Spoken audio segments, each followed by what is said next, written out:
ಸನ್ಮಾನ್ಯ ಸಾರಿಗೆ ಸಚಿವರ ನೇತೃತ್ವಕ್ಕೆ ದಯಮಾಡಿ ನೀವು ಈ ವೇತನ ಪರಿಷ್ಕರಣೆ ವಿಚಾರವನ್ನ 4 ಜನ ವ್ಯವಸ್ಥಾಪಕ ನಿರ್ದೇಶಕರನ್ನ ಒಳಗೊಂಡಂಗೆ ನೀವು ಅವ್ರ ಕೈಗೆ ಕೊಡಿ.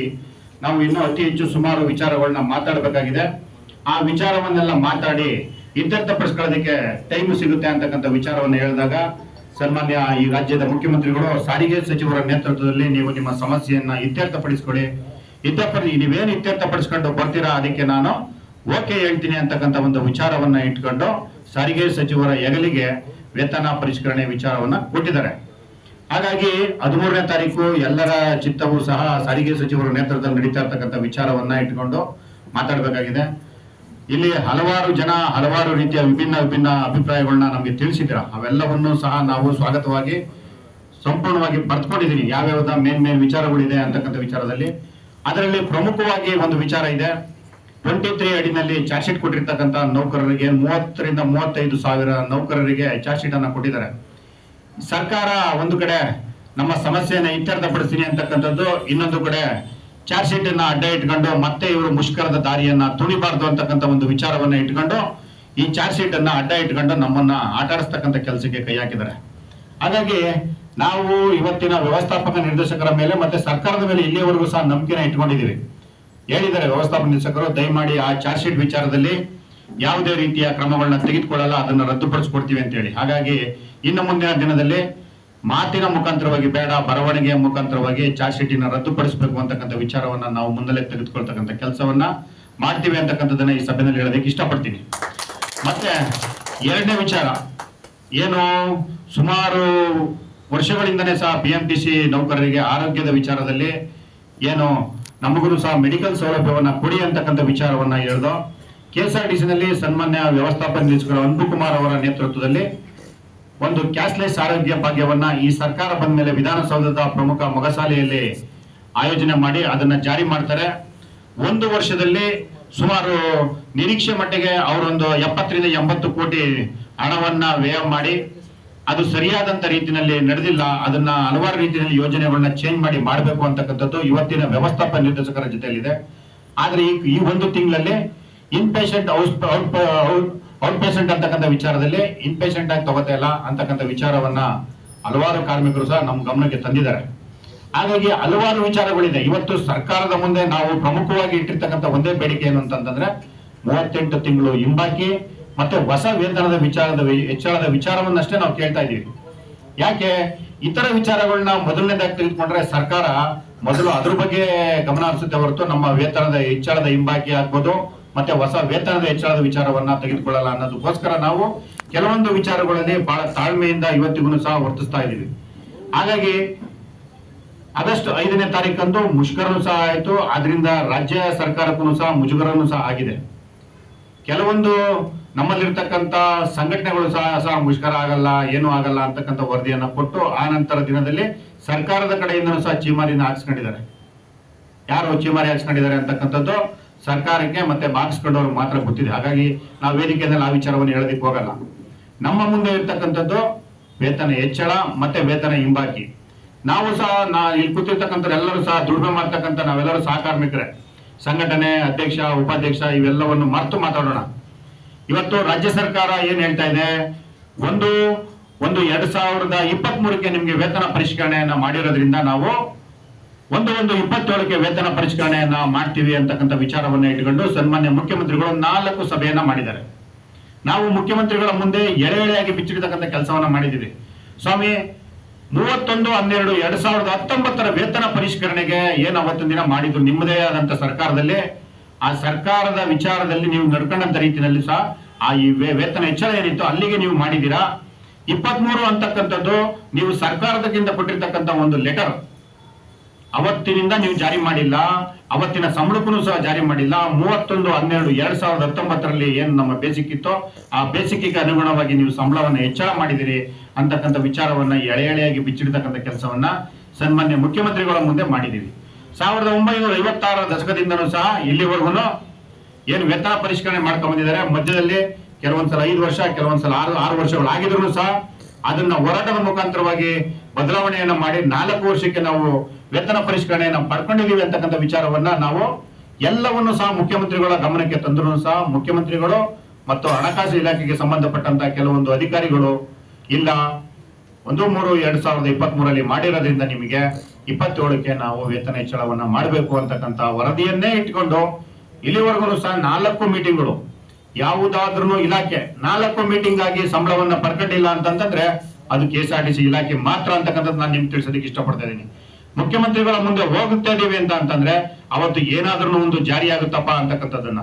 ಯಾಕೆ 4 ಸಭೆಗಳು ವಿಫಲ ಆಯ್ತು ಅಂತಂದ್ರೆ ಜಂಟಿ ಸಮಿತಿ ಎಲ್ಲೂ ಸಹ 38 ತಿಂಗಳ ಹಿಂಬಾಕಿ ಮತ್ತೆ 1/1/2024 ವೇತನ ಹೆಚ್ಚಳ ಏನಿದೆ ಅದನ್ನು ಎಲ್ಲೂ ಸಹ ಮುಖ್ಯಮಂತ್ರಿಗಳ ಮುಂದೆ 1 ತಿಂಗಳು ಬಿಟ್ಕೊಡ್ತೀವಿ, 1 ವರ್ಷ ಬಿಟ್ಕೊಡ್ತೀವಿ ಅಂತಕ್ಕಂಥ ವಿಚಾರವನ್ನು ಎಲ್ಲಿಯೂ ಸಹ ನಾವು ಬಿಟ್ಕೊಟ್ಟಿಲ್ಲ. ಯಾಕೆ ಅಂತಂದ್ರೆ ಜಂಟಿ ಸಮಿತಿಯ ನಿಲುವು ಕಾರ್ಮಿಕರ ಪರವಾಗಿ ನಿಂತಿದೆ.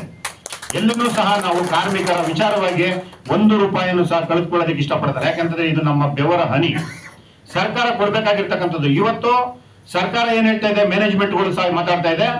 1 ಮ್ಯಾನ್ ಕಮಿಟಿ, ಶ್ರೀನಿವಾಸ ಮೂರ್ತಿ ಕಮಿಟಿನ ವರದಿಯನ್ನ ಮುಂದಿಟ್ಕೊಂಡು ಮಾತಾಡೋದಕ್ಕೆ ನಿಂತಿದ್ದಾರೆ. ಸಾಧಕ ಬಾಧಕಗಳು, ಆಯವ್ಯಯಗಳ ಬಗ್ಗೆ ಮತ್ತೆ ಅವತ್ತಿನ ಸರ್ಕಾರ ಸಂಸ್ಥೆಯಲ್ಲಿ ಇರ್ತಕ್ಕಂಥ ಆದಾಯವನ್ನು ಯಾವ ರೀತಿ ಹೆಚ್ಚಳ ಮಾಡಬೇಕಾಗಿದೆ ಅನ್ನೋ ವಿಚಾರಕ್ಕೋಸ್ಕರನೇ ಶ್ರೀನಿವಾಸ ಮೂರ್ತಿ ಕಮಿಟಿ ರಚನೆ ಆಯ್ತಾ ಹೊರತು 1/1/2024ಕ್ಕೆ ವೇತನ ಹೆಚ್ಚಳ ಮಾಡಬೇಕಾಗಿದೆಯಾ, 1/3/2027ಕ್ಕೆ ವೇತನ ಹೆಚ್ಚಳ ಕೊಡಬೇಕಾಗಿದೆ ಅನ್ನೋ ವಿಚಾರಕ್ಕೋಸ್ಕರ ಶ್ರೀನಿವಾಸ ಮೂರ್ತಿ ಕಮಿಟಿ ರಚನೆ ಆಗಿರಲಿಲ್ಲ. ಹಾಗಾಗಿ ನೀವು ಎಲ್ಲಿಯವರೆಗೆ ಕಾರ್ಮಿಕರು ಮತ್ತೆ ಕಾರ್ಮಿಕ ಸಂಘಟನೆಗಳ ಕಿವಿಗೆ ಓಡೋದಕ್ಕೆ ನಿಂತಿದ್ದೀರಾ ಅಂತಕ್ಕಂಥದ್ದನ್ನ ನಾನು ನೇರವಾಗಿ ಈ ಸಭೆಯಲ್ಲಿ ಕೇಳೋದಕ್ಕೆ ಇಷ್ಟಪಡ್ತಾ ಇದ್ದೀನಿ. ಸನ್ಮಾನ್ಯ ಸಾರಿಗೆ ಸಚಿವರು ಸಹ 3 ಸಭೆಯಲ್ಲೂ ಸಹ ಸನ್ಮಾನ್ಯ ಮುಖ್ಯಮಂತ್ರಿಗಳ ನೇತೃತ್ವದಲ್ಲಿ ನಡೆದಂತ ಮೀಟಿಂಗ್ ನಲ್ಲಿ ಒಂದು ಬಾಯನ್ನು ಸಹ ತೆರೆದು ಕಾರ್ಮಿಕರಿಗೆ ಸಂಬಳ ಹೆಚ್ಚಳ ಮಾಡಬೇಕಾಗಿದೆ ಅಂತಕ್ಕಂಥ ಒಂದು ವಿಚಾರವನ್ನು ಸಹ ಮಾತಾಡಲಿಲ್ಲ. ಆದ್ರೆ ನಮ್ಮ ಸಂತೋಷದ ಸಂಗತಿ ಏನಪ್ಪಾ ಅಂತಂದ್ರೆ ಕೊನೆ ಮೀಟಿಂಗ್ ನಲ್ಲಿ ಸಾರಿಗೆ ಸಚಿವರು ಮಾತಾಡಿ ಇಲ್ಲ ಇವರಿಗೆ ಸಂಬಳವನ್ನ ಜಾಸ್ತಿ ಮಾಡಬೇಕಾಗಿದೆ ಅಂತಕ್ಕಂಥ ವಿಚಾರವನ್ನ ಮುನ್ನೆಲೆಗೆ ತಂದ್ರು. ಅದೇ ನಮ್ಮ ಸೌಭಾಗ್ಯದ ಸಂಗತಿಯಾಗಿದೆ. ಯಾಕೆ ಅಂತಂದ್ರೆ 4 ಜನ ಅಧ್ಯಕ್ಷರಿದ್ದಾರೆ, 140 ಜನ MLAಗಳಿದ್ದಾರೆ, ಸನ್ಮಾನ್ಯ ಮುಖ್ಯಮಂತ್ರಿಗಳಿದ್ದಾರೆ, ಸಾರಿಗೆ ಸಚಿವರಿದ್ದಾರೆ. ಒಂದು ಕಡೆ ಒಂದು ಸಂಘಟನೆಯವರು ಹೇಳ್ತಾರೆ ಪ್ರಣಾಳಿಕೆಯಲ್ಲಿ ಜಾರಿ ಮಾಡ್ತಾರೆ, ಪ್ರಣಾಳಿಕೆಯಲ್ಲಿ ಹಾಕ್ಸಿದೀವಿ, ಪ್ರಣಾಳಿಕೆಯಲ್ಲಿ ಬಂದಿದ್ದೇ ನಮ್ಮ ಸೌಭಾಗ್ಯ ಅಂತೇಳಿ. ಸರ್ಕಾರ ಸಂಪೂರ್ಣವಾಗಿ 140 ಜನ MLA ಇದ್ರು ಸಹ ಸರ್ಕಾರದ ಪ್ರಣಾಳಿಕೆ ವಿಚಾರವಾಗಿ ಒಂದೇ ಒಂದು ಮಾತನ್ನು ಸಹ ಇಲ್ಲಿವರೆಗೂ ಸೊಲ್ಲೆತ್ತಕ್ಕಂಥ ಕೆಲಸವನ್ನ ಮಾಡಲಿಲ್ಲ. ಸಾರಿಗೆ ಸಚಿವರಾಗಿರ್ಬೋದು, ಸನ್ಮಾನ್ಯ ಮುಖ್ಯಮಂತ್ರಿಗಳಾಗಿರ್ಬೋದು, ಆ ಯಾರು ಕಮಿಟಿನಲ್ಲಿ ಇದ್ದಾರೆ ಪ್ರಣಾಳಿಕೆ ಕಮಿಟಿನಲ್ಲಿ ಇರ್ತಕ್ಕಂಥವ್ರು ನಾವು ಮುಂದೆ ಬಂದು ಮಾಡಿಸ್ತೀವಿ, ನೀವೆಲ್ಲರೂ ಸುಮ್ಮನೆ ಇರಬೇಕು ಅಂತಕ್ಕಂಥ ಒಂದೇ ಒಂದು ದಿನ ಇಲ್ಲ. ನಾನು ಪ್ರಶ್ನೆ ಮಾಡ್ತಾ ಇದ್ದೀನಿ, ಯಾಕೆ ಇವತ್ತು ಈ ವಿಚಾರ ಬರ್ತಾ ಇದೆ ಅಂತಂದ್ರೆ ಸರ್ಕಾರ ಬಂದು 24 ತಿಂಗಳುಗಳು ಕಳೆದಿದೆ.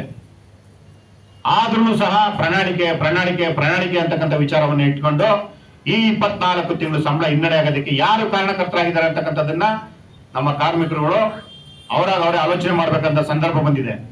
ಸರ್ಕಾರ ಇವತ್ತು ನಮಗೆ ಕೊಡಬೇಕಾಗಿರ್ತಕ್ಕಂಥ ವೇತನ ಪರಿಷ್ಕರಣೆಯನ್ನೇ ಕೊಡುವುದಿಲ್ಲ ಅಂತಕ್ಕಂಥ ಒಂದು ಮೊಂಡು ನೀತಿಯನ್ನು ಅನುಸರಣೆ ಮಾಡ್ತಾ ಇರಬೇಕಾದ್ರೆ ನಾವು ಬೇರೆ ಏನನ್ನೋ ನಿರೀಕ್ಷೆ ಮಾಡ್ಕೊಂಡು ಕಾಯ್ಕೊಂಡಿದ್ದು ಬರ್ತಕ್ಕಂಥದ್ದನ್ನು ಸಹ ಈಗ ಆಲ್ರೆಡಿ 23ರಿಂದ 27ಕ್ಕೆ ಹೋದ್ರೆ ಸುಮಾರು 20ರಲ್ಲಿ ವೇತನ ಪರಿಷ್ಕರಣೆ ಆಗ್ಬೇಕಾಗಿದ್ದನ್ನ 23ರಲ್ಲಿ ಮಾಡ್ಕೊಂಡಿದೀವಿ, 24ರಲ್ಲಿ ಮಾಡ್ಕೋಬೇಕಾಗಿದ್ದನ್ನ 27ಕ್ಕೆ ಮಾಡ್ಕೊಂಡ್ರೆ ನಾವು 15% ವೇತನ ಹೆಚ್ಚಳವನ್ನ ಕಳೆದ ವೇತನ ಪರಿಷ್ಕರಣೆಯಲ್ಲಿ ಮಾಡ್ಕೊಂಡಿದೀವಿ. ದಯಮಾಡಿ ಈ ಪಾಯಿಂಟ್ ನೀವು ಆಲೋಚನೆ ಮಾಡಬೇಕು. ಆ 15% ವೇತನ ಪರಿಷ್ಕರಣೆಯನ್ನ ನಾವು ಹಿಂದೆ 3 ವೇತನ ಪರಿಷ್ಕರಣೆಗಳಲ್ಲಿ ಪಡೆದುಕೊಂಡಿದೀವಿ. ದಯಮಾಡಿ ಎಲ್ಲರೂ ಯೋಚನೆ ಮಾಡ್ಬೇಕು ಇದನ್ನ. ಯಾಕೆ ಅಂತಂದ್ರೆ 15% ವೇತನ ಹೆಚ್ಚಳ ಅಂತಕ್ಕಂಥದ್ದು ಸುಮ್ಮನೆ ಬಂದಿದ್ದಲ್ಲ. ಇಂದಿನ ವೇತನ ಪರಿಷ್ಕರಣೆಯಲ್ಲೇ 4, 6, 5, 3 ಈ ತರ ಎಲ್ಲ ನಮ್ಮ ಹಿಂದೆ ರಿಟೈರ್ಡ್ ಆಗೋದಂತವ್ರ ಪಾಪ ಅವರೆಲ್ಲರ ಪರಿಶ್ರಮ ಇದು. ಅವರೆಲ್ಲರೂ ಪಾಪ ಅವತ್ತು ಆ ಶ್ರಮದಿಂದ 15% ಒಂದು ಬಾರಿ ವೇತನ ಹೆಚ್ಚಳ ಮಾಡಿಸ್ಕೊಳ್ಳೋದಕ್ಕೆ 12 ವರ್ಷಗಳ ಕಾಲ ಕಾದಿದ್ದಾರೆ. ಆದ್ರೆ ಇವತ್ತು ನಮಗೆ ಸರ್ಕಾರ ನಾವು 25% ವೇತನ ಹೆಚ್ಚಳ ಕೇಳಿದ್ದೀವಿ. ಯಾಕೆ ಸರ್ಕಾರ ನಮ್ಮನ್ನು 50 ಕೇಳಿದ್ರು 100 ಕೇಳಿದ್ರು ಸಹ ಎಲ್ಲಿಗೆ ಬರ್ತಾರೆ ಅಂತಕ್ಕಂಥ ಎಲ್ಲವನ್ನು ಆಲೋಚನೆ ಮಾಡಿ ಯಾವ ಸರ್ಕಾರದ ಮುಂದೆ ನಾವು ಹೋಗ್ತಾ ಇದೀವಿ ಅಂತಕ್ಕಂಥದ್ದನ್ನು ಆಲೋಚನೆ ಮಾಡಿ ಜಂಟಿ ಸಮಿತಿಯಲ್ಲಿ ಇರ್ತಕ್ಕಂಥ ಎಲ್ಲ ಪ್ರಮುಖವಾದಂತಹ ಸಂಘಟನೆಗಳೆಲ್ಲವೂ ಸೇರ್ಕೊಂಡು ಸುಮಾರು 6ರಿಂದ 7 ಸಂಘಟನೆಗಳು ಸಹ ಸೇರ್ಕೊಂಡು ಎಲ್ಲರ ನೇತೃತ್ವದಲ್ಲಿ 25% ವೇತನ ಪರಿಷ್ಕರಣೆ ಹೆಚ್ಚಳ ಮಾಡಲೇಬೇಕಾಗಿದೆ ಅಂತಕ್ಕಂಥ ವಿಚಾರವನ್ನು ಇಟ್ಟಿದ್ದೀವಿ. ಆದರೆ ಸರ್ಕಾರ ಕಳೆದ 4 ಮೀಟಿಂಗ್ ನಲ್ಲೂ ಸಹ ವೇತನ ಪರಿಷ್ಕರಣೆ ವಿಚಾರವಾಗಿ ನಿಮ್ಗೆ ಇಷ್ಟು ಪರ್ಸೆಂಟೇಜ್ ಕೊಡ್ತೀವಿ ಅಂತಕ್ಕಂಥದ್ದನ್ನ ಒಂದು ಬಾಯಿನೂ ಸಹ ತೆರೆದಿಲ್ಲ. ದಯಮಾಡಿ ತಾವೆಲ್ಲರೂ ತಿಳ್ಕೋಬೇಕಾಗಿದೆ. ಯಾಕೆ ಹೇಳ್ತಾ ಇದ್ದೀನಿ ಈ ಮಾತನ್ನ ಅಂತಂದ್ರೆ ದೃಶ್ಯ ಮಾಧ್ಯಮದಲ್ಲಿ, ಪತ್ರಿಕೋದ್ಯಮದಲ್ಲಿ, ಸಾಮಾಜಿಕ ಜಾಲತಾಣದಲ್ಲಿ 15% ಕೊಟ್ಬಿಟ್ರಂತೆ, 16% ಕೊಟ್ಬಿಟ್ರಂತೆ, 17ರನ್ನ ಕೊಟ್ಬಿಟ್ರಂತೆ ಅಂತಕ್ಕಂಥದ್ದನ್ನ ನ್ಯೂಸ್ ಚಾನೆಲ್ಗಳೆಲ್ಲವೂ ಸಹ ಬಿತ್ತರಿಸ್ತಾ ಇದ್ದಾವೆ. ಹಾಗಾಗಿ ನಾನು ನಿಮ್ಮಲ್ಲಿ ಕೇಳ್ಕೊತಾ ಇರ್ತಕ್ಕಂಥದ್ದು ಇಷ್ಟೇ, ಇದ್ಯಾವುದು ಸಹ ನಿಮ್ಮ ಊರಿಗೆ ನಿಲಕದ್ದು. ಒಳಗಡೆ ಯಾವುದು ಸಹ ವೇತನ ಹೆಚ್ಚಳದ ವಿಚಾರವಾಗಿ ಮುಖ್ಯಮಂತ್ರಿಗಳು ನಿಮ್ಗೆ ಇಷ್ಟೇ ಕೊಡ್ತೀನಿ ಅಂತಕ್ಕಂಥದ್ದನ್ನು ಇಲ್ಲಿಯವರೆಗೂ ಸಹ ಬಾಯಿ ತರೋದು ಹೇಳಿಲ್ಲ. ಅವ್ರ ಬಗ್ಗೆ ತೆಗೆದುಕೊಂಡಿರ್ತಕ್ಕಂಥ BMTCಯ ಮಲತಾಯಿ ಧೋರಣೆ, ಅಧಿಕಾರಿಗಳಿಂದ ಆಗ್ತಾ ಇರ್ತಕ್ಕಂಥ ಕಿರುಕುಳಗಳು, ಅವ್ರಿಗೆ DA ಕೊಡಲ್ಲ, ಮತ್ತೆ ಅವರಿಗೆ ಕೌನ್ಸಿಲಿಂಗ್ ಅಲ್ಲಿ ಸೇರೋದಕ್ಕೆ ಆಗಲ್ಲ, ವರ್ಗಾವಣೆಯನ್ನ ಕೊಡಲ್ಲ ಅಂತಂದ್ರೆ, ಸ್ವಾಮಿ ನೀವು ಹಿಂದೆನೂ ಸಹ ಹೇಳಿದ್ರಿ ನಿಮ್ಮನ್ನ ಯಾತಕ್ಕೋಸ್ಕರ ಸಂಸ್ಥೆ ತಗೋಬೇಕಾಗಿದೆ, ನಿಮ್ಮನ್ನ ಸಂಸ್ಥೆ ತಗೊಳ್ಳಲ್ಲ, ನಿಮ್ಮನ್ನ ಕೆಲಸಕ್ಕೆ ಬರೋದಕ್ಕೆ ಬಿಡಲ್ಲ ಅಂತ ಹೇಳಿದ್ರಿ. ಈ ದೇಶದಲ್ಲಿ ಸಂವಿಧಾನ ಬದುಕಿದ್ರಿಂದನೇ ಸಹ ನಾವು ಇವತ್ತು ಇಲ್ಲಿ ಬಂದು ನಿಮಗೆ ಮತ್ತೆ ಎಚ್ಚರಿಕೆಯನ್ನು ಕೊಟ್ಟು ಕೆಲಸ ಮಾಡ್ತಾ ಇದ್ದೀವಿ. ನಿಮ್ಮ ದುರಾಡಳಿತವನ್ನ ಸೆಡೆದ್ದು ನಿಂತು ನೀವು ತಗೊಂಡಂತ ನಿರ್ಣಯಗಳು ಸರಿ ಇಲ್ಲ. ಕಾರ್ಮಿಕ ವಿರೋಧಿ ನಿಲುವುಗಳನ್ನ ತೆಗೆದುಕೊಂಡಿದ್ದೀರಿ, ಕಾರ್ಮಿಕರ ದಮನಕಾರಿ ನಿಲುವುಗಳನ್ನ ತೆಗೆದುಕೊಂಡು ನೀವು ಯಾವಾಗ ಮಟ್ಟ ಹಾಕಬೇಕು ನಿಂತಿದ್ರೋ ಅದೆಲ್ಲವನ್ನು ಈ ದೇಶದ ಕಾನೂನು ನಿಮಗೆ ಸರಿಯಾದಂತ ಪಾಠವನ್ನ ಕಲಿಸಿ ಮತ್ತೆ ಕೆಲಸ ಮಾಡೋದಕ್ಕೆ ನಮ್ಗೆ ಅವಕಾಶ ಮಾಡಿಕೊಟ್ಟಿದೆ. ಮತ್ತೆ ನೀವು ಕಾನೂನಿನ ಕೈಗೆ ಸಿಗಾಕೊಂಡು ಚಾಟಿ ಏಟನ್ನ ತಿಂತಕ್ಕಂಥ ಕೆಲಸವನ್ನ ಮಾಡಬೇಡಿ. ಸೌಹಾರ್ದಯುತವಾಗಿ ಕರೆದು ನಾವ್ ಏನಿದ್ದೀವಿ, ಒಂದು 280ರಿಂದ 300 ಜನಗಳು ಏನಿದ್ದೀವಿ, ನಮಗೆ ಕೊಡಬೇಕಾಗಿರ್ತಕ್ಕಂಥ ಸೌಲಭ್ಯವನ್ನ ಕೊಡೋದ್ರ ಬಗ್ಗೆ ಆಲೋಚನೆ ಮಾಡಿ ಮುಂದೊಂದು ದಿನ ಬಂದು ಹೈಕೋರ್ಟಿನ ಕಟಕಟೆಯಲ್ಲಿ ನಿಂತು ಚಾಟಿ ಏಟನ್ನ ಬಂದು ತಿಂದು ಕೊಟ್ರೆ ಅವಾಗ ಮರ್ಯಾದೆ ಹೋಗ್ತಕ್ಕಂಥದ್ದು ಇಡೀ BMTCಯ ಮ್ಯಾನೇಜ್ಮೆಂಟಿನ ಮರ್ಯಾದೆ ಹೋಗುತ್ತೆ. ಒಬ್ಬ ಎಲ್ಲ ನಿರ್ವಾಹಕರುಗಳು ಸೇರ್ಕೊಂಡು ಈ ರೀತಿಯ ಪಾಠವನ್ನ ಕಲಿಸಿದ್ರು ಅಂತಕ್ಕಂಥದನ್ನ ಜಗಜ್ಜಾಹಿರ ಮಾಡ್ಕೊಳ್ಳೋದಕ್ಕೆ ಹೋಗ್ಬೇಡಿ. ಹಾಗಾಗಿ ನಾನು ಈ ಸಭೆ ಮುಖಾಂತರವಾಗಿ ಒತ್ತಾಯ ಮಾಡ್ತಾ ಇದ್ದೀನಿ. ವ್ಯವಸ್ಥಾಪಕ ನಿರ್ದೇಶಕರಿದ್ದಾರೆ, ದಕ್ಷ ಅಧಿಕಾರಿ SMD ಅವರಿದ್ದಾರೆ, ಅವರೆಲ್ಲರನ್ನೂ ಸಹ ನಾನು ಕೇಳ್ಕೊತಾ ಇದ್ದೀನಿ. ಇದು ನಿಮ್ಮ ಮಟ್ಟದಲ್ಲಿ ತೀರ್ಮಾನ ಆಗಿರ್ಬೇಕಾಗತ್ತಂಥದ್ದು. ಯಾಕೆ ಅಂತಂದ್ರೆ ಅವ್ರ್ಯಾರನ್ನು ಸಹ ಇವತ್ತು ಕೇಂದ್ರ ಕಚೇರಿಯಲ್ಲಿ ಕಳ್ತನ ಮಾಡಿದಂಥವ್ರು, ಸುಲಿಗೆ ಮಾಡಿದಂಥವ್ರು, ಕಾರ್ಮಿಕರ ಹತ್ರ ದರೋಡೆ ಮಾಡಿದಂಥವ್ರು ನೀವು ಬಂದು ಕಾನೂನಿನ ಕುಣಿಕೆಯ ಮೇಲ್ಗಡೆ ಬಂದು ನೀವಿವತ್ತು ಜಾಮೀನಿನ ಮೇಲೆ ಬಂದು ಕೆಲಸ ಮಾಡ್ತಾ ಇದ್ದೀರಾ. ಆ ತರದ ಕೆಲಸವನ್ನ ಯಾರು ನಿರ್ವಾಹಕರುಗಳು ಚಾಲಕರು ಮಾಡಿಲ್ಲ ಸ್ವಾಮಿ. ದಯಮಾಡಿ ಅರ್ಥ ಮಾಡ್ಕೊಳ್ಳಿ ಈ ಪಾಯಿಂಟ್ ಅನ್ನ ನೀವು. ಯಾಕೆ ಬಜಾರ್ಲಿ ಮಾತಾಡ್ತಾ ಇದ್ದೀರಾ? ನೀವೆಲ್ಲರೂ ಜಾಮೀನ್ ಮೇಲೆ ಬಂದು ಕೆಲಸ ಮಾಡ್ತಾ ಇದ್ದೀರಾ, ಅದೇ ಹುದ್ದೆನಲ್ಲಿ ಕೆಲಸ ಮಾಡ್ತಾ ಇದ್ದೀರಾ. ಆದ್ರೆ ನಿರ್ವಾಹಕರು ವೇತನದ ಹೆಚ್ಚಳ, ವೇತನದ ಸಂಬಳದ ವಿಚಾರವಾಗಿ ಬೀದಿ ಇಳಿದಂತ ಸಂದರ್ಭದಲ್ಲಿ ನೀವು ಅವ್ರ ಮೇಲೆ ತೆಗೆದುಕೊಂಡಿರ್ತಕ್ಕಂಥ ಕಾನೂನಾತ್ಮಕ ಕ್ರಮಗಳನ್ನ ಸಡಿಲ ಮಾಡಿ. ನಾವು ನಿಮ್ಮದೇ ಸಂಸ್ಥೆ ಒಳಗಡೆ ಕೆಲಸ ಮಾಡ್ತಾ ಇರ್ತಕ್ಕಂಥ ಸಹ ನೌಕರರು ನಮ್ಮನ್ನ ನಿಮ್ಮ ಅಣ್ಣ ತಮ್ಮದಿರ ದೃಷ್ಟಿಯಲ್ಲಿ ನೋಡಿ. ನಮಗೂ ನಿಮ್ಗೂ ದುಶ್ಮನಗಿರಿ ಇಲ್ಲ, ನಾವೇನು ನಿಮ್ಮ ಆಸ್ತಿನಲ್ಲಿ ಪಾಲುಗಾರಿಕೆ ಕೇಳ್ತಾ ಇಲ್ಲ. ಹಾಗಾಗಿ ದಯಮಾಡಿ ನಾನು ವ್ಯವಸ್ಥಾಪಕ ನಿರ್ದೇಶಕರಲ್ಲಿ ಮನವಿ ಮಾಡ್ತಾ ಇದ್ದೀನಿ, ಇದು ನಿಮ್ಮ ಮುಂದೆ ಇದೆ. ನಾವೇನು ನಿಮ್ಮನ್ನ ಕೇಳಬಾರ್ದನೆ ಅಂತ ಕೇಳ್ತಾ ಇಲ್ಲ. 2021ರಲ್ಲಿ ನಾವು ಮುಷ್ಕರಕ್ಕೆ ಹೋದಂತ ಸಂದರ್ಭದಲ್ಲಿ ನಮ್ಮ ಹಾಜರಾತಿಯನ್ನ ನೋಡಿ, ನಾವು ಯಾವ ರೀತಿಯಲ್ಲಿ ಸಂಸ್ಥೆಗೋಸ್ಕರ ಕೆಲಸ ಮಾಡಿದ್ದೀವಿ. ಇಷ್ಟೊಂದು ಸಾವಿರಾರು ಪ್ರಶಸ್ತಿಗಳು ಬರೋದಕ್ಕೆ ಕಾರಣಕರ್ತರು ನೌಕರರೇ ಹೊರತು ನೀವಲ್ಲ. ಇವತ್ತು ದಿನ ಬೆಳಿಗ್ಗೆ ಶಕ್ತಿ ಯೋಜನೆ ಅಂತ ಯೋಜನೆ ಜಾರಿಯಾಗಿದೆ. ಈ ಯೋಜನೆ ಜಾರಿಯಾದಂತ ಸಂದರ್ಭದಲ್ಲೂ ಸಹ ಸುಮಾರು 15ರಿಂದ 20 ಸಾವಿರ ನೌಕರರುಗಳ ಕೊರತೆ ಇದೆ. ಆ ಕೊರತೆ ಇದ್ರೂ ಸಹ ಸರ್ಕಾರ ನೇಮಕಾತಿ ಮಾಡ್ಕೊಳ್ಳದೆ ಇದ್ರು ನಾವು ಜೈಲ್ಗೆ ಹೋಗಿದ್ದೀವಿ, ಪೊಲೀಸರ ಕೈಲಿ ಏಟ್ ತಿಂದಿದ್ದೀವಿ. ಇದು ಹೊರಗಡೆ ಇರ್ತಕ್ಕಂಥ ಸಾರ್ವಜನಿಕರಿಂದ ಇವತ್ತು ಸಹ ಏಟ್ ತಿಂತಾ ಇದೀವಿ. ಯಾಕೆ? ವರ್ಕಿಂಗ್ ಲೋಡ್ ಪ್ರೆಷರ್ ಜಾಸ್ತಿ ಆಗಿದೆ. 60-70 ಜನ ಓಡಾಡ್ತಕ್ಕಂಥ ಸಂದರ್ಭದಲ್ಲಿ 150-200 ಜನ ತುಂಬಿಕೊಂಡು ನಾವು ಹೋಗ್ತಾ ಇದೀವಿ. ಇದು ಒಬ್ಬ ನಿರ್ವಾಹಕನ ಮೇಲೆ ಪರಿಣಾಮ ಬೀರ್ತಾ ಇದೆ, ಒಬ್ಬ ಚಾಲಕನ ಮೇಲೆ ಪರಿಣಾಮ ಬೀರ್ತಾ ಇದೆ, ರಸ್ತೆ ಸುರಕ್ಷತೆ ಬಗ್ಗೆನೂ ಸಹ ಪರಿಣಾಮ ಬೀರ್ತಾ ಇದೆ. ಇದೆಲ್ಲವನ್ನು ನೀವು ಚಾಲಕ, ನಿರ್ವಾಹಕ, ತಾಂತ್ರಿಕ ಸಿಬ್ಬಂದಿಯ ತಲೆಗೆ ಕಟ್ಟಿ ದಂಡದ ರೂಪದಲ್ಲಿ ವಸೂಲಿ ಮಾಡಿ ಇವತ್ತು ಸಂಸ್ಥೆಯನ್ನು ನಡೆಸ್ತಾ ಇದ್ದೀರಾ.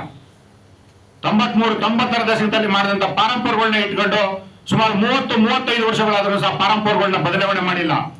ಆದ್ರೂ ಸಹ ನೀವು ಅದೇ ಪಾರಂಪರ್ಯನ, ಅದೇ ಕಿಲೋಮೀಟರ್ನ ಇಟ್ಕೊಂಡು ಇವತ್ತಿಗೂ ಸಹ ನೀವು ಕೆಲಸ ಮಾಡಿಸ್ತಾ ಇದ್ದೀರಾ. ಎಲ್ಲಿ ಇದೆ ನಿಮ್ಮ ಕಾನೂನು? ನೀವು ಸಂಸ್ಥೆಯ ಕಾನೂನನ್ನ ಗಾಳಿಗೆ ತೂರಿ ನಿಮ್ಮ ಇಷ್ಟ ಬಂದ ರೀತಿಯಲ್ಲಿ ಇವತ್ತು ಸಂಸ್ಥೆಯನ್ನ ನಡೆಸ್ಕೊಂಡು ಹೋಗ್ತಾ ಇದ್ದೀರಾ. ಹಾಗಾಗಿ ನಾನು ನೇರವಾಗಿ ಕೇಳೋದಕ್ಕೆ ಇಷ್ಟಪಡ್ತೀನಿ, ಸಂಸ್ಥೆಯ ಅಧಿಕಾರಿಗಳಿಗೆ ಒಂದು ಕಾನೂನು, ಸಾಮಾನ್ಯ ಚಾಲಕ, ನಿರ್ವಾಹಕ, ತಾಂತ್ರಿಕ ಸಿಬ್ಬಂದಿಗಳಿಗೆ ಒಂದು ಕಾನೂನನ್ನ ನೀವು ಮಾಡ್ಕೊಂಡಿದ್ದೀರಾ. CND ಒಳಗಡೆ ಏನಾದರೂ ನೀವೆಲ್ಲರನ್ನು ಸಹ ಇದು ಬ್ರಹ್ಮನ ಲೆಕ್ಕದಲ್ಲಿ ಇಟ್ಕೊಂಡಿದ್ದೀರಾ. ನೀವು ಮಾಡಿದ್ದೇ ತಿದ್ದುಪಡಿ, ನೀವು ಮಾಡಿದ್ದೇ ಕೆಲಸ, ನೀವು ಹೇಳಿದ್ದೇ ಕಾನೂನು ಅಂತ ಅನ್ನೋದಕ್ಕೆ ಸ್ವಾಮಿ, ಈ ದೇಶದಲ್ಲಿ ಕಾನೂನು ತನ್ನದೇ ಆದಂತ ರೀತಿಯಲ್ಲಿ ಇವತ್ತಿಗೂ ಬದುಕಿದೆ. ಆದ್ರೆ ನೀವು 4 ಕಾರ್ಪೊರೇಷನ್ ಏನು ಭ್ರಷ್ಟ ಅಧಿಕಾರಿಗಳಿದ್ದೀರಾ, ದಿನ ಒಂದೊಂದು ಕರ್ಮಕಾಂಡಗಳು ಬರುತ್ತೆ. ಅವರಿಗೆ ಶ್ರೀರಕ್ಷೆಗಳು ಇವತ್ತಿನ ಜನನಾಯಕರುಗಳು. ಯಾಕೆ?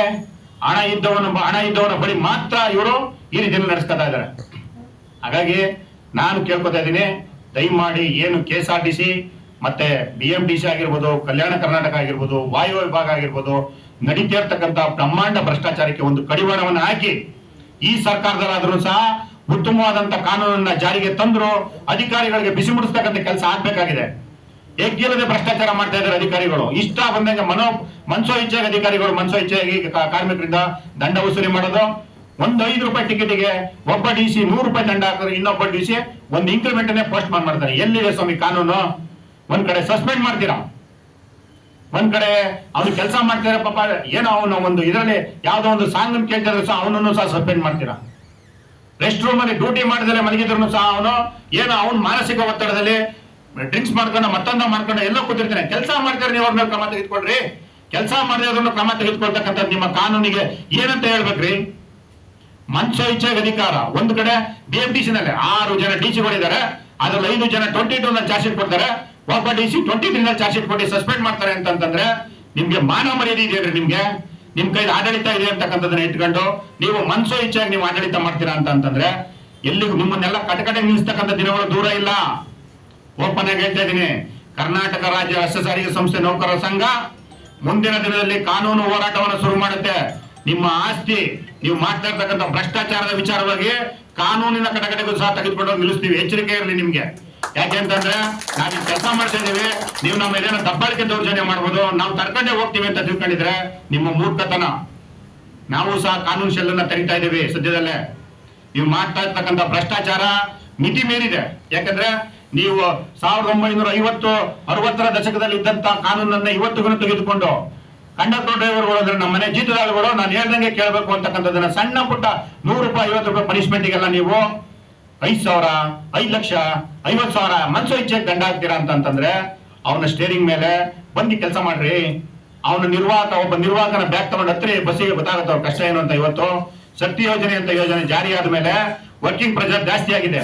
BMTC ನಲ್ಲಿ ಕನಿಷ್ಠ 1 ತಿಂಗಳಿಗೆ 2 ರಿಂದ 3 ಜನ ಸಹ ನೌಕರನ್ನ ಕಳ್ಕೊತಾ ಇದೀವಿ. ಅದರ ನೋವು ನಮ್ಗಿದೆ. ಯಾಕೆ? ಒಂದು ಆರೋಗ್ಯ ಸಿರಿ ಯೋಜನೆಯನ್ನ ಜಾರಿ ಮಾಡಕ್ಕಾಗದೇ ಇರತಕ್ಕಂತ ಆಡಳಿತ ಮಂಡಳಿ ಮತ್ತೆ ಸರ್ಕಾರಕ್ಕೆ ನನ್ನದೊಂದು ಧಿಕ್ಕಾರನೂ ಇರಲಿ ಇದ್ರ ಕಡೆಯಿಂದ. ಯಾಕೆಂದ್ರೆ ನಾವು ತುಂಬಾ ದಿನಗಳಿಂದ ಕೇಳ್ತಾ ಇದೀವಿ, ನೀವು ಕಾನೂನನ್ನ ಜಾರಿ ಮಾಡಿ ಮಾಡಿ ಮಾಡಿ ಅಂತ. ಆದ್ರೆ ನೀವು ಮಾಡೋದಕ್ಕೆ ರೆಡಿ ಇಲ್ಲ. ಮನ್ಸೋ ಇಚ್ಛೆಯಾಗಿ ಯಾರೋ ಬರ್ತಾನೆ 1 ಲಕ್ಷ 2 ಲಕ್ಷ ಸಾಲ ಮಾಡಿ ಮೆಡಿಕಲ್ ಬಿಲ್ ನ ಅಲ್ಲಿ ಯಾರ ಕಡೆಯಿಂದ ಫೋನ್ ಮಾಡಿಸ್ಕೊಂಡು ಅದು ಏನ್ ಸಾಲ ಕೊಡೋದಕ್ಕೂ ಸಹ ನೀವು ಮೀನಾಮೇಷ ಎಣಿಸ್ತಾ ಇರ್ತೀರ. ರೀ, ನಮ್ಮದೇ ದುಡ್ಡು ನಿಮ್ಮ ಸಂಸ್ಥೆ ಒಳಗಡೆ 10-20 ವರ್ಷ ಮಾಡಿರ್ತಕ್ಕಂಥ ಗ್ರಾಚ್ಯುಟಿ ಹಣ ಇದೆ, 10-20 ವರ್ಷ ಮಾಡಿರ್ತಕ್ಕಂಥ PF ದುಡ್ಡು ಇರುತ್ತೆ. ನೀವೇನ್ ನಮ್ಗೆ ಸಾಲ ಕೊಡ್ತಾ ಇದ್ರೇನ್ರಿ? ನಾವು ನಿಮ್ ಮುಂದೆ ಬಂದು ಕೈ ಕಟ್ಟಕ್ಕೆ ಕೇಳೋದಕ್ಕೆ? ನಾನು ಇಲ್ಲಿ ದುಡಿತಾ ಇದ್ದೀನಿ, ನಾನೊಬ್ಬ ನಿರಂತರವಾಗಿ ದುಡಿಮೆ ಮಾಡ್ತಕ್ಕಂಥ ಒಬ್ಬ ಕಾರ್ಮಿಕ, ಇಲ್ಲಿ ರೆಗ್ಯುಲರ್ ಇದ್ದೀನಿ. ನನ್ನ ಖಾತೆಯಲ್ಲಿ ಇರ್ತಕ್ಕಂಥ 1.5-2 ಲಕ್ಷ ಹಣವನ್ನ ನೀವು ಕೊಡಿ ಸ್ವಾಮಿ, ನಮ್ಗೆ ಹಾಸ್ಪಿಟಲ್ ಮುಂದೆ ಟ್ರೀಟ್ಮೆಂಟ್ ತಗೋಬೇಕು ಅಂತಂದ್ರೆ ಅದಕ್ಕೆ 100 ಸಲ ಸುತ್ತಿಸ್ತೀರಾ. ಎಲ್ಲಿವರೆಗೂ ಇನ್ನೂ ಸಹ ನೀವು ಕಾರ್ಮಿಕರನ್ನ ಜೀತದಾಳಾಗಿ ಇಟ್ಕೋಬೇಕು ಅಂತ ಮಾಡಿದ್ದೀರಾ? ಹಾಗಾಗಿ ನಾನು ನೇರವಾಗಿ ಕೇಳೋದಕ್ಕೆ ಇಷ್ಟಪಡ್ತಾ ಇದ್ದೀನಿ, ಆಡಳಿತ ಮಂಡಳಿಯವರು ದಯಮಾಡಿ ಇನ್ನು ಮುಂದೆ ನಿಮ್ಮಲ್ಲಿ ಬದಲಾವಣೆನ ತಗೋಬೇಕು. ಚಾಲಕ ನಿರ್ವಾಹಕರು ಅಂತಂದ್ರೆ ನಿಮ್ ಮನೆ ಹಾಳುಗಳಲ್ಲ, ನಿಮ್ಗೋಸ್ಕರ ಜೀತ ಮಾಡಕ್ ಬಂದಿಲ್ಲ ನಾವಿಲ್ಲಿ. ಪ್ರಜಾಪ್ರಭುತ್ವದಲ್ಲಿ ಬದಲಾವಣೆ ಅಂತಕ್ಕಂಥದ್ದಿದೆ. ಜಮ್ಮು ಕಾಶ್ಮೀರದಲ್ಲಿ 371 ತೆಗೆಯಕ್ಕಾಗಲ್ಲ ಅಂತಿದ್ರು, ಅಂತದನ್ನೇ ಸಹ ಬದಲಾವಣೆ ಆಗಿದೆ. ನಿಮ್ದು ಯಾವ್ದ್ರಿ ರೀ? BMTC KSRTC ಇಟ್ಟಿರ್ತಕ್ಕಂಥ ಕಾನೂನು ನಿಮ್ಮಗಳ ರಕ್ಷಣೆಗೋಸ್ಕರ ಯಾವನಾರ ಒಬ್ಬ ಅಧಿಕಾರಿ DC-ಗೆ ಡಿಪಾರ್ಟ್ಮೆಂಟ್ ಸಸ್ಪೆಂಡ್ ಮಾಡ್ತೀರಿ ನೀವು ನಾವು ಕೊಟ್ಟಂತ ಚಾರ್ಜ್ ಶೀಟ್ ಮೇಲೆ? ಮಾಡಲ್ಲ ನೀವು. ಯಾಕೆ? ನಿಮ್ಮಗಳ ಉಳಿವಿಗೋಸ್ಕರ, ನಿಮ್ಮಗಳ ಬದುಕಿಗೋಸ್ಕರ, ನೀವು ಹಣ ಸಂಪಾದನೆಗೋಸ್ಕರ ಮಾಡ್ಕೊಂಡಿರ್ತಕ್ಕಂಥ CND-ಗಳಿದು. ಯಾವುದೇ ಎಂಪ್ಲಾಯ್ಗಳನ್ನ ಉಳಿವಿಗೋಸ್ಕರ ಮಾಡ್ಕೊಂಡಿರ್ತಕ್ಕಂಥ CND ಅಲ್ಲ. ಹಾಗಾಗಿ ದಯಮಾಡಿ ನಾನು ಈ ಹೆಚ್ಚಿನ ಸಂದರ್ಭ ತೆಗೆದುಕೊಳ್ಳಕ್ ಹೋಗಲ್ಲ. ಯಾಕಂದ್ರೆ ನಮಗೂ ಬಹಳ ಆಡಳಿತ ಮಂಡಳಿ ಯಾವ ರೀತಿ ನಡೆಸ್ಕೊತಾ ಇದೆ ನಮ್ಮ ಸಹ ಕಾರ್ಮಿಕರನ್ನ. ದಿನ ಬೆಳಿಗ್ಗೆ ಬರ್ತಕ್ಕಂಥ ಫೋನ್ ಕಾಲ್ಗಳು, ಅವ್ರು ಹೇಳ್ತಕ್ಕಂಥ ಸಮಸ್ಯೆಗಳು ಮೆಸೇಜ್ಗಳ ಮುಖಾಂತರವಾಗಿ ಕೇಳಿ ಕೇಳಿ ಕೇಳಿ ಕೇಳಿ ಕೇಳಿ ಬೇಸತ್ತು ಹೋಗ್ಬಿಟ್ಟಿದೀವಿ. ಇದಕ್ಕೇನಾದ್ರೂ ಒಂದು ಬದಲಾವಣೆ ಆಗ್ಬೇಕು ಅಂತಂದ್ರೆ ಮುಂದಿನ ದಿನಗಳಲ್ಲಿ ನಿಮ್ಮ ಎಲ್ಲರ ಜೊತೆ ಹೆಜ್ಜೆ ಇರ್ತಕ್ಕಂಥ ಕೆಲಸವನ್ನ ಮಾಡ್ತೀನಿ, ಬದಲಾವಣೆ ತರೋಣ. ಯಾಕಂದ್ರೆ ಒಬ್ಬರಿಂದ ಬದಲಾವಣೆ ತರೋದಕ್ಕೆ ಸಾಧ್ಯ ಇಲ್ಲ. ನೀವೆಲ್ಲರೂ ಲಕ್ಷಾಂತರ ಜನರು ಕೈ ಜೋಡಿಸಂತ ಸಂದರ್ಭದಲ್ಲಿ ಮಾತ್ರ ನಾವೇನಾದ್ರೂ ಬದಲಾವಣೆ ಮಾಡೋದಕ್ಕೆ ಸಾಧ್ಯ ಇರತಕ್ಕಂಥದ್ದು. ಹಾಗಾಗಿ ಏನು 13-12-2025 ನಡೀತಕ್ಕಂಥ ವೇತನ ಪರಿಷ್ಕರಣೆ ವಿಚಾರದಲ್ಲಿ ಸ್ವಲ್ಪ ಏನು ಸರ್ಕಾರದ ನಿಲುವುಗಳಿದೆ ಅವರಲ್ಲೂ ಸಹ ಬದಲಾವಣೆಗಳು ತೆಗೆದುಕೊಳ್ಳಿ. ನಮ್ಮಲ್ಲೂ ಸಹ ನಾವೊಂದು ಕೆಲವೊಂದು ಬದಲಾವಣೆಗಳನ್ನ ಮಾಡಿಕೊಂಡು 13ನೇ ತಾರೀಕಾದ್ರೂ ಸಹ ಒಂದು ಆಶಾದಾಯಕ ಬೆಳವಣಿಗೆಯಿಂದ ಹೊರಗಡೆ ಬಂದು ನಮ್ಮ ನೌಕರರಿಗೆ ಹೌದಪ್ಪ ಇಷ್ಟೊಂದು ಸರ್ಕಾರ ಕೊಡೋದಿಕ್ಕೆ ನಮ್ಗೆ ಒಪ್ಕೊಂಡಿದೆ ಅಂತಕ್ಕಂಥ ಒಂದು ಖುಷಿಯ ಸಂಗತಿಯನ್ನು ಹೇಳ್ತಕ್ಕಂಥ ದಿನ ಆಗಿರ್ಲಿ ಅಂತಕ್ಕಂಥದನ್ನ ನಾನು ನಿಮ್ಮೆಲ್ಲರಲ್ಲೂ ಸಹ ಕೇಳ್ಕೊತಾ ಇದ್ದೀನಿ. ಯಾಕಂದ್ರೆ 4 ಮೀಟಿಂಗ್ಗಳು ಮುಗಿದ್ರು ಸಹ ಏನು ಸಿಕ್ಕಿಲ್ಲ ಅಂತಕ್ಕಂಥದ್ದು ಒಂದು ಕಡೆ. ಮುಂದಿನ ದಿನಗಳಲ್ಲಿ ಸರ್ಕಾರದಲ್ಲಿ ಹಲವಾರು ಚುನಾವಣೆಗಳು, ಸರ್ಕಾರದಲ್ಲೂ ಸಹ ಹಲವಾರು ಬದಲಾವಣೆಗಳಿದೆ. ಹಾಗಾಗಿ 2026 ಏನ್ ಬರ್ತಾ ಇದೆ ಹೊಸ ವರ್ಷ, ಆ ಹೊಸ ವರ್ಷದಲ್ಲಾರು ಸಾರಿಗೆ ನೌಕರರಿಗೆ ಒಂದು ವರ್ಷ ತರ್ತಕ್ಕಂಥ ಕೆಲಸವನ್ನ ಆಗ್ಲಿ ಸರ್ಕಾರದ ಕಡೆಯಿಂದ ಒಂದು ಸಿಹಿ ಸುದ್ದಿ ಸಿಗ್ಲಿ ಅಂತಕ್ಕಂಥದ್ದನ್ನ ಹೇಳ್ತಾ ನನ್ನ ಮಾತನ್ನ ಮುಗಿಸ್ತಾ ಇದ್ದೀನಿ. ಮೇಲೆ ಅವಲಂಬಿಸಿದ್ದಾರೆ. ಯಾವುದೇ ಸೈಡ್ ಬಿಸ್ನೆಸ್ ಇಲ್ಲ, ಗದ್ದೆ ಹೊಲ ಫಲ ಏನೂ ಇಲ್ಲ. ಏನಿದ್ರೆ ನೌಕರರಿಗೆ ಬೇಕಿದೆ. ಅದಕ್ಕಾಗಿ ಇವತ್ತು ನಾನು ಜಂಟಿ ಸಮಿತಿಯ ನಮ್ಮ ಸಂಘಟನೆ ಪರವಾಗಿ ನಮ್ಮ ಜಗದೀಶ್ ಅವರಿಗೆ ಮಾತನಾಡಕ್ಕೆ ಬಯಸ್ತೀನಿ. ಏನೇ ಮಾಡಿಬಿಟ್ಟಪ್ಪ ನೌಕರ ಉತ್ತಮ ರೀತಿಯಲ್ಲಿ ಇವತ್ತು ಯಾವುದೇ ಕಾರಣಕ್ಕೆ ಏನಪ್ಪಾ ಅಂದ್ರೆ ನೌಕರಿಗೆ ನಷ್ಟ ಆಗಬಾರ್ದು. ಆ ಒಂದು ದಿಶೆಯಲ್ಲಿ ಏನಪ್ಪಾ ಅಂದ್ರೆ ವೇತನ ಪರಿಷ್ಕರಣೆ ಮಾತುಕತೆ ಆಗ್ಬೇಕು.